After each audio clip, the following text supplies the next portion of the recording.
Begin by making an incision in the simulated skin pad provided. We will now close this with interrupted sutures. Take a suture in your needle holder and insert the needle at right angles to the incision using counter pressure from the forceps. Pull the suture through gently without snagging it. Secure a standard reef knot, either using the one-handed technique or the instrument technique. Cut the suture to such a length as will allow it to be grasped for subsequent removal. As a rule of thumb, the distance from the edge of the wound should correspond to the thickness of the tissues being sutured. Each successive suture should be placed twice this distance apart, approximately double the depth of the tissue being sutured. Continue to insert your sutures in this manner across the entire wound. Now, let's insert another suture. When the incision edges are as closely aligned as these, it is appropriate to go through both edges with one smooth movement. But as will be demonstrated later, this is not always possible, and often the edges need to be taken separately. Once again, tie a reef knot.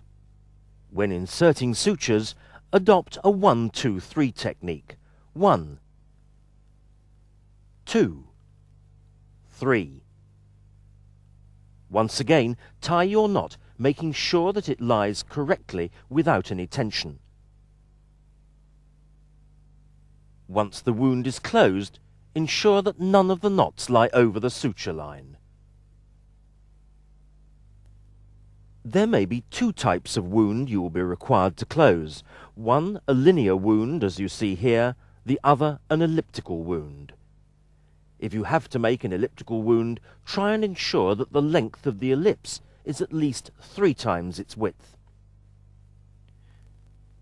When closing a linear wound, it may be easier to start in the middle of the wound, as you see here, inserting an interrupted suture and then ligating it.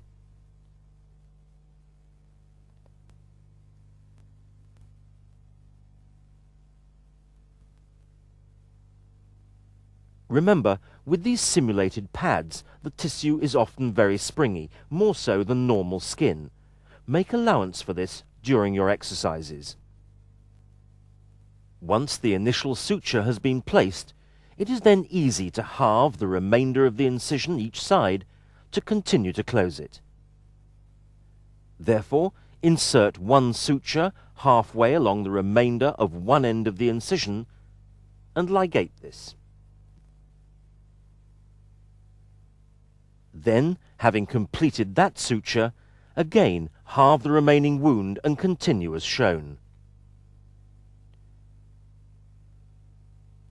It may not be possible to do this for an elliptical incision, and you may need to undermine the incision edges to increase mobility of the skin edge.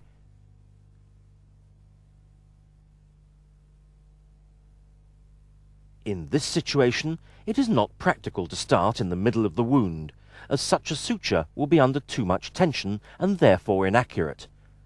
Thus, in this situation, start at the end of the incision, inserting a suture at right angles and getting right down into the depths of the incision, and then come back at the other edge of the skin, again at right angles to the skin edge, and ligate that particular suture.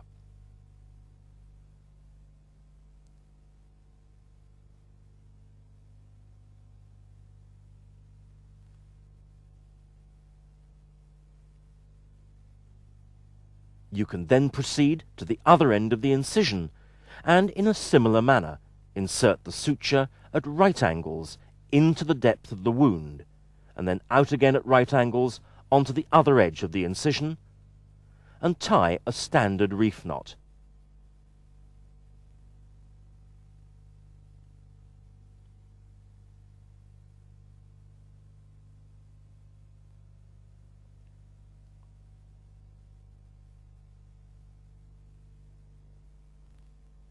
You are now in a position to continue to close this ellipse, working from each end alternately, inserting interrupted sutures like this. This makes for a most satisfactory closure.